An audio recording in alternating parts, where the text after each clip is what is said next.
Hello! இன்னைக்கு நம்ம எங்க வந்திருக்கோம்னு பார்க்குறீங்களா?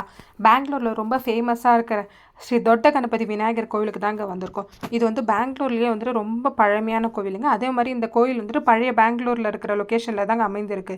இந்த கோவிலோட லொகேஷன் வந்துட்டு நான் உங்களுக்கு ஃபர்ஸ்ட் கமெண்ட்ல வந்து டேக் பண்றேன். கோவிலோட விசேஷம் என்னன்னு பார்த்தீங்கன்னா, நம்ம கணேஷாவோட சைஸ் தாங்க. ஹைட் வந்து பார்த்தீங்கன்னா 18 ஃபீட்டும், அதே மாரி விட்த் வந்து பார்த்தீங்கன்னா 16 ஃபீட்டுங்க. இந்த மாரி பிள்ளையார் இவ்ளோ பெரிய சைஸ்ல நீங்க வேற எங்கேயுமே பார்க்க முடியாதுங்க. பார்த்தீங்களா? இதுதான் மூலஸ்தான விநாயகருங்க. இந்த கோவில் வந்துட்டு ரொம்ப சின்ன கோவில் தாங்க. ஒரே ஒரு சன்னதி தான் இருக்கு. அதே மாரி இந்த பேரிகிராட் பின்னாடி இருக்கிற செவுருல வந்துட்டு நெறைய சின்ன சின்ன பிரகாரத்தோட இருக்கிற சின்ன சின்ன கோவிலும் இருக்குங்க.